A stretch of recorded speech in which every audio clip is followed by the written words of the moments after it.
Gather the stars. You remember what that means? You're talking of the stars or the planets being aligned. They are tied together, he says, by a knot. What does it suggest?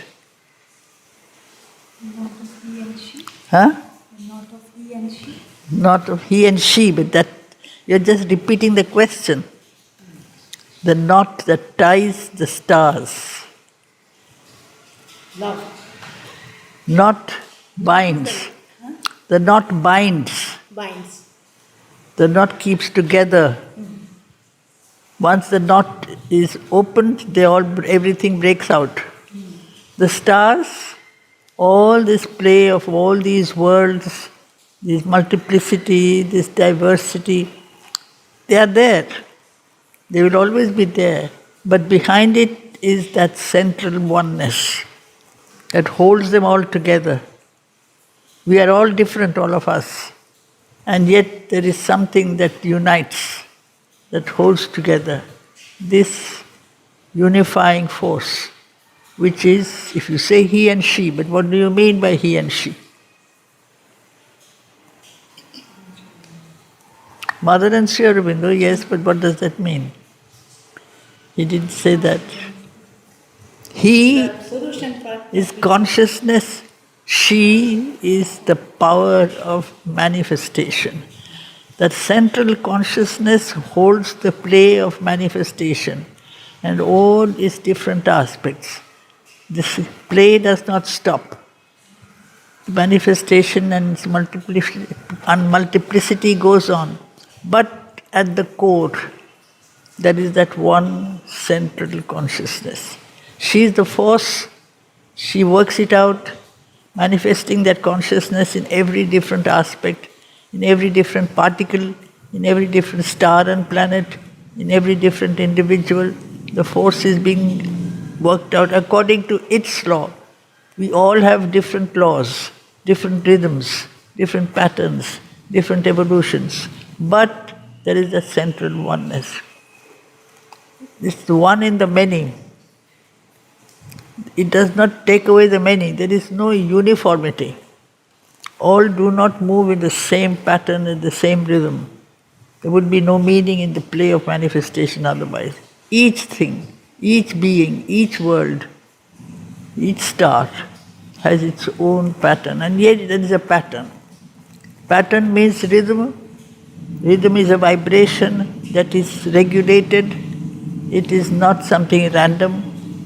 This is not a random universe, not something that happens in a manner that is confused, unknowing, but that is a kind of freedom. Each person is free in a way. This is our life also. Each of us is free, provided we remember to be tied to that oneness. If we remain related to that central oneness, the central oneness, if you want, is Mother. But that's putting it very simply. You just put it like that. The words are there, Mother and Sri Aurobindo, no doubt. But she is the one who is doing all the work. He is the one who is quietly holding everything together. That is we. So we are talking of the knot that ties together the stars. That knot that ties, that binds, that takes away outwardly some of our freedom. What we often call freedom is to be what each thing, each being wants to be itself. We don't even know what we are, so we want to do whatever we like. Behind it there has to be some force that holds the play together. That is, there is absolutely no chaos. That freedom to be oneself. First of all, if I am free to be myself, I have to know myself. I don't know who I am. I am not a plaything of every desire and every attachment and every attraction and every temptation. That is what we call freedom on the surface. I want to do this, I want to go there, I don't feel like coming, I don't feel like studying. It's not a slave of every feeling and every passing situation. There is behind it a power that makes me do, but that power is a projection of that central consciousness. Otherwise the universe would be chaotic. There would be no central progress. This is really like in a sense, one might say this is our country also. So diverse, so different. Each aspect has its own way of being, and yet it is one. There is no uniformity, there should not be. Uniformity will kill the growth of every individual, and yet every individual has its roots go down into that central principle which is in a way the divine, because the nation is the divine. It's a projection of the divine. Every nation is a projection of the divine. And the roots go down into that. It's like every branch of the tree are expressions of the same trunk. But the branches go out in different directions. Their leaves and patterns are not exactly repetitions of one another. And yet there is oneness. So, his works, his thoughts have been devised by her. Everything has been worked out by this universal energy. She is power, she is energy, but she is conscious energy. She is his energy. So there is absolutely no opposition between consciousness and force. The force and the energy is a kind of prolongation of that inner central consciousness. His being is a mirror vast of hers. He is a mirror of her, because in each aspect he is seen. In each play of manifestation you can see the divine. You can see his reflection. She is a working out of his consciousness. He is a presence in every aspect of her play. They are not exactly echoes of one another. Active, inspired by her, he speaks and moves. The ability to speak, to move, to think, to live comes from her. The life force, the energy, the élan vital that Sri Aurobindo mentions often, which is actually a French phrase by Bergson, that vital force without which there is no life. It's a huge power, it's a universal power. His deeds obey her heart's unspoken demands. Same thing. From within, she gives us the power, the energy, what his consciousness is asking to be. In all of us, we have different states of development and evolution. The consciousness is ready for some particular aspect. Within you there may be a love of beauty, another person may have within him a need for knowledge or light, a third for joy, a third for power. Each thing, each being has its essential swabhava, its swadharma. And she expresses his consciousness through these means. Passive, he bears the impacts of the world as if her touch is shaping his soul and life. Because it is she who gives that power of shaping, molding, active play of force. His journey through the days is her sun march. She moves, and his journey is the journey of consciousness. Evolution is actually a journey of consciousness, isn't it? It's not a change of form. It's not a change of appearance. The outer activity, the outer form, the outer expression is a projection of the inner state. And that expresses itself. So it is her sun march.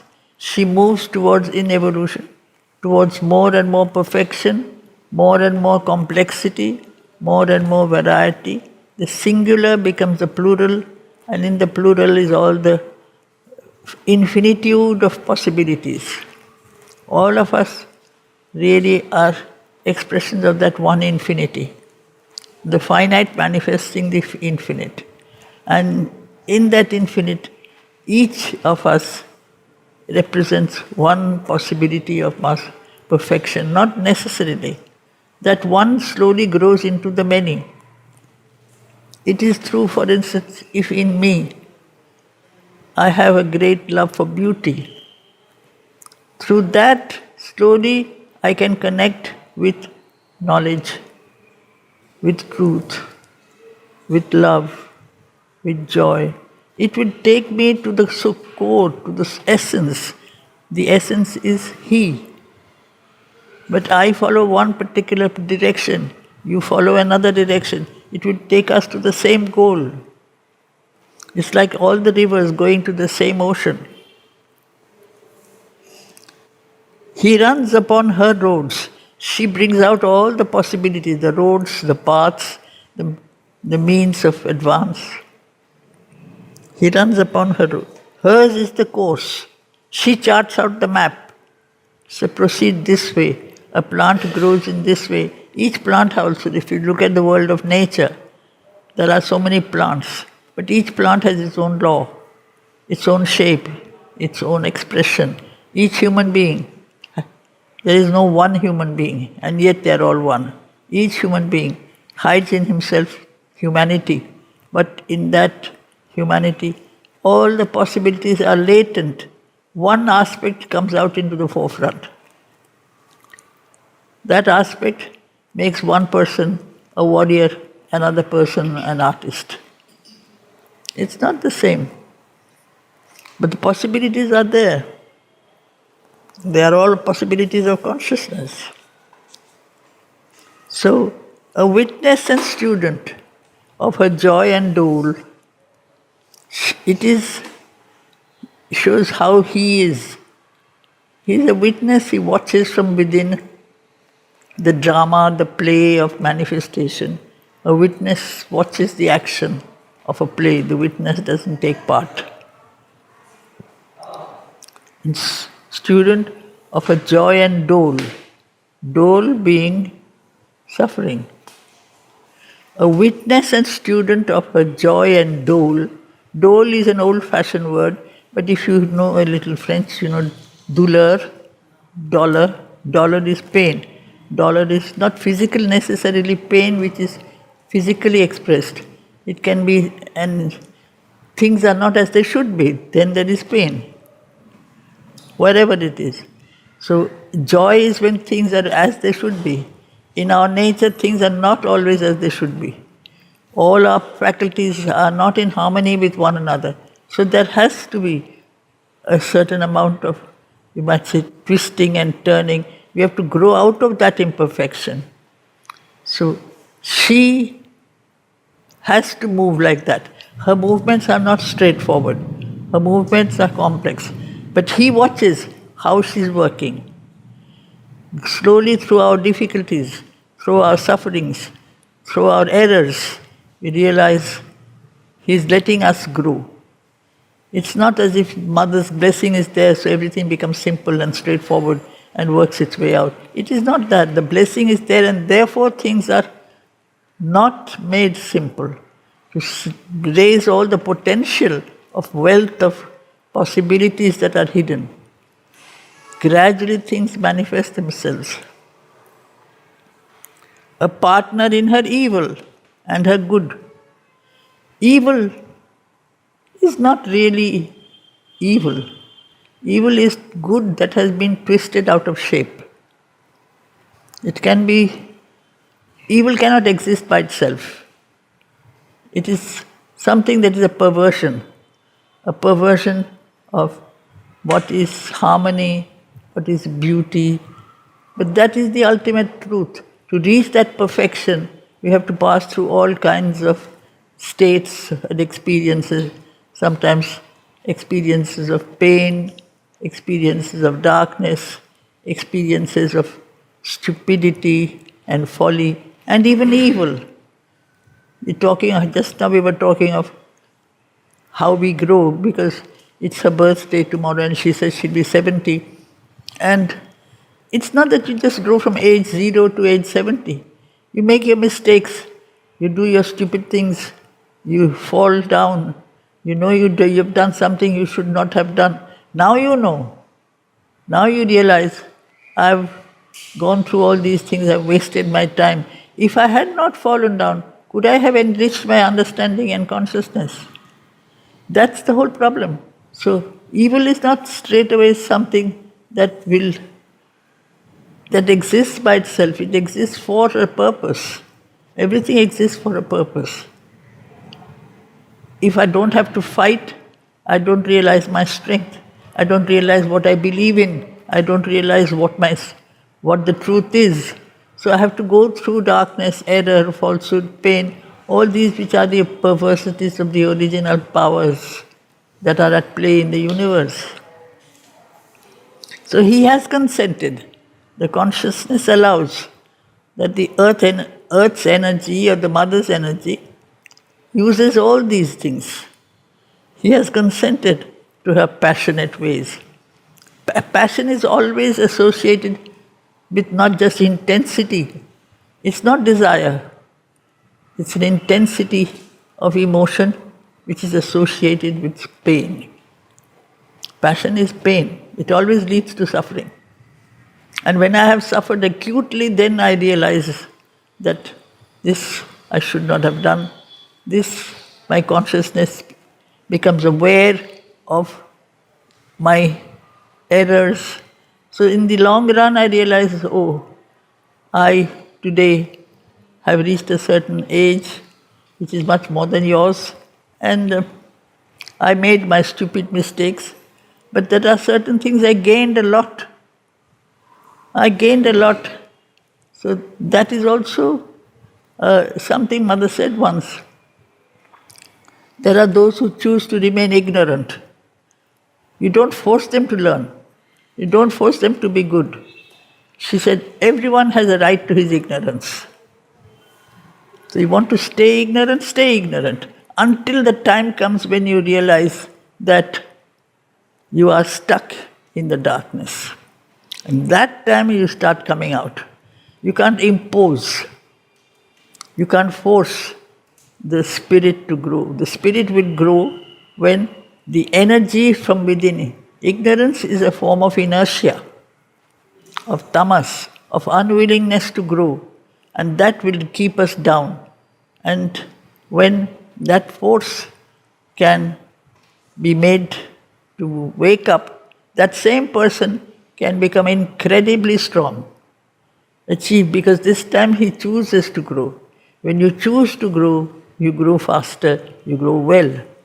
If you are told to follow a beaten track, this is the path you have to follow, there is a sense of something that is forced upon the spirit.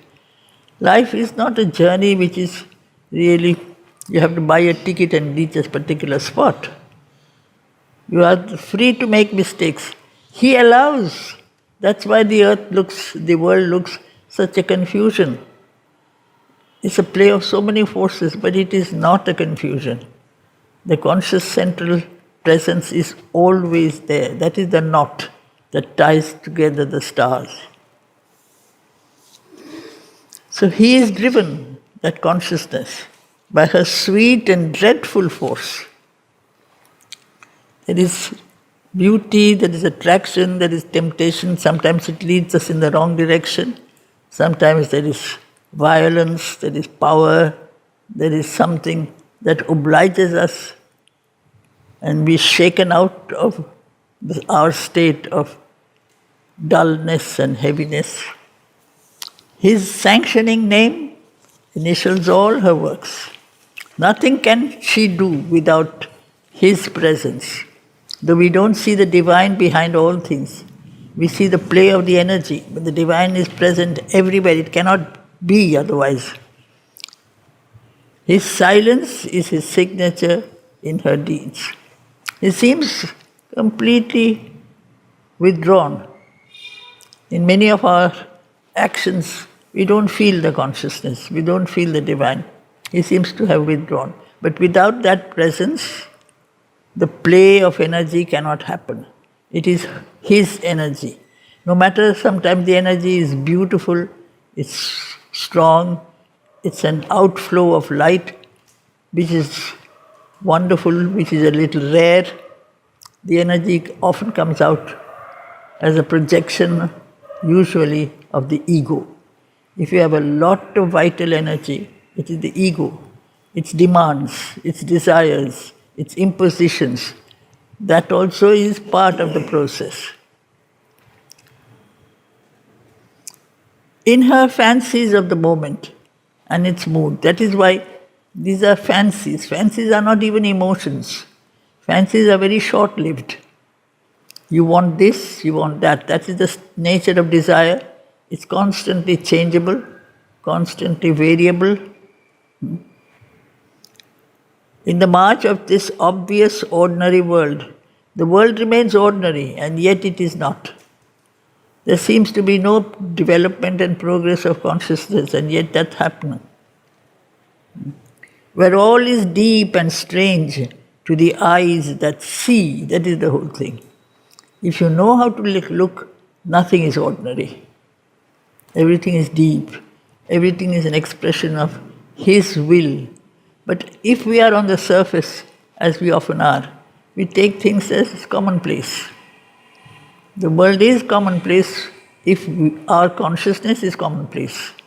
We don't project our inmost state. We are not in contact with our inner state. So we see things on the surface. And nature's common forms are marvel wet. So he's interplaying words. Common, marvel.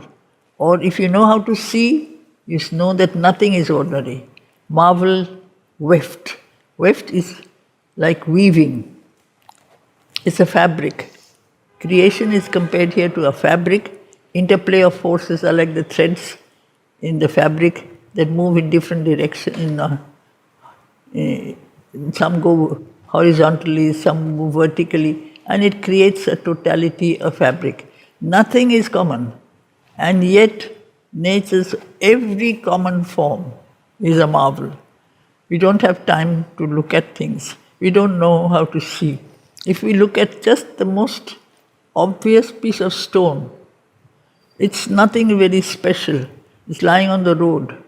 But that stone is a coagulation of energy. It is not stone. If you break it up, there's energy. It's a marvel. You say, this is hard. This is not. It's a play of something that is formless. In the hard form, there is the formless. And the harder the form, the presence of the formless is less visible. Man's ego is very hard. He thinks he is somebody. He thinks he has a certain particularity about his body, his life, his mind, his nature. But the formless is what is. That is the whole play. That's why in the description of the divine energy or the divine mother, which he writes in Ahana, the poem, he describes her as form of the formless. She is the form of the formless. Formless is He. She is a projection of He. She is all beautiful. Form of the formless, all beautiful. It seems a play of contradictions. But the possibility of perfection of form is in that presence of conscious light. And light has no form. Truth has no particular form. It is eternal, it is infinite. She is a projection of that form in the mother. In our world of imperfection, she enters into the state in which we are. For instance, if my mind is small, the amount of light it will catch will be according to how much my mind can hold. My mind can't hold infinity. It can, but it doesn't know it. So I hold a little bit of understanding a little bit of judgment, and I say this is the whole truth. So I have twisted the truth to bring it down to my level. We bring everything down to our level. So he permits that. We're all the time allowing error, falsehood, perversities to take over. So where nature's common forms are marvel wefts, she, through his witness sight and motion of might, his sight is his presence, his consciousness, his light, and hers is the dynamic aspect, the marvel of might, unrolls the material of her cosmic act. It's the weft, the fabric, the cosmos is like a fabric. She's weaving the fabric of existence through consciousness and force. Her happenings that exalt and smite the soul, the happenings of life in nature sometimes smite, hurt, but that smiting the soul, because we are shaken up sometimes out of our torpor, out of our inertia. Sometimes it exalts. If we are aware of him, the smallest thing can exalt. As Wordsworth says, in me to see him, the smallest flower by the roadside raises thoughts that too often lie too deep for tears. I don't have to have a splendid event. Just a tiny flower growing on the roadside is a marvel. How is it that out of the mud, out of this kind of soil, this tiny little flower has found the strength to emerge? And he is proving this at every step. You don't have to have extraordinary things to happen. Extraordinary things are happening everywhere all the time. Her force that moves, her powers that save and slay, her word that in silence speaks to our hearts. You can't hear her. She's at work. But if you are very quiet, as Mother has said, if you remove your personal attachment to your own beliefs, your ego, if you become absolutely quiet, you listen to that command. Word is a projection of energy, of sound. Sound is force. She is at work everywhere. She gives the command. The word. This is called the creative word. Shabda is Brahman, it was said. The whole creation starts with the projection of energy. And sound is that. It's a vibration. We don't realize it. All these things are miracles that are happening at every second. The universe could not exist without this. But we got so used to them that we don't perceive this. Her heights and depths to which our spirit moves. Sometimes the depths of darkness, the depths of whatever is outwardly anti-divine, we can plunge into those lowest depths. She permits, go down, deep, deep down in that state of darkness. You find yourself completely lost. If you look quietly, it is the core from which all light will slowly emerge. That sense of fall, of failure, of loss sometimes becomes the starting point of a great rising up. And her heights. The ordinary human, average or ordinary human, sometimes can display a certain height of vision, height of selflessness, height of fearlessness, which at other moments the same person is not able to display. So the range of man's growth is infinite, infinitely low, infinitely high. She's at work, she's infinite and she is infinitely active in us. But this sentence is a silence that transcends the summit word. The summit, Her silence, her silence. that's two lines. Her silence that transcends the summit word. She is completely inactive. There are moments when the supreme conscious force, the absolute highest creative energy, is actually that is the creative energy which is not heard by us. The original creative energy, the supreme mother power, the supramental creative force, the truth consciousness. We can't hear it, we can't recognize it, we can't see it, we don't know it exists. There are moments when we don't see, we don't know she's at work. That highest level of the projection of her consciousness, her heights and depths to which our spirit moves, her events that weave the texture of our lives. All the time he's describing this weaving. It's often described as something that is slowly unfolding, slowly developing.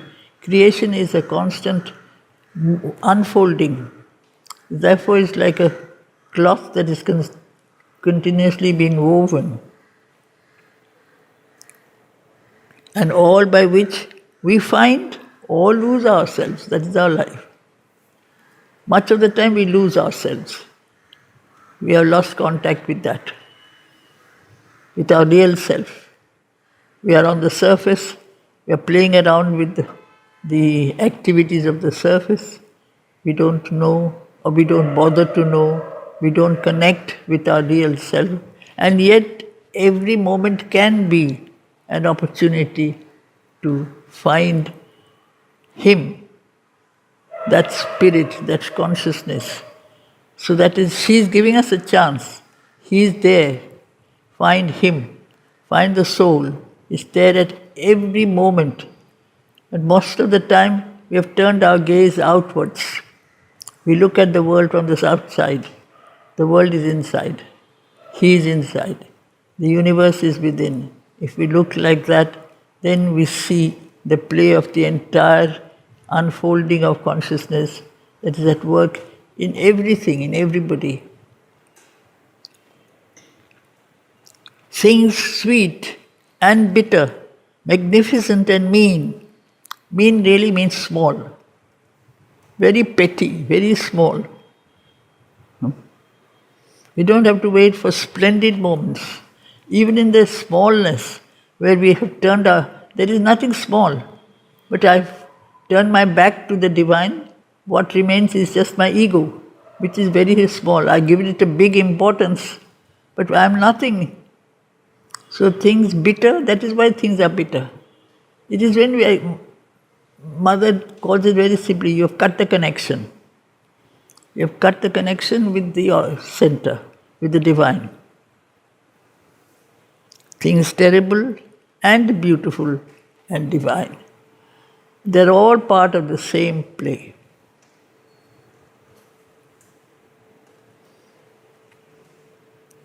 Okay?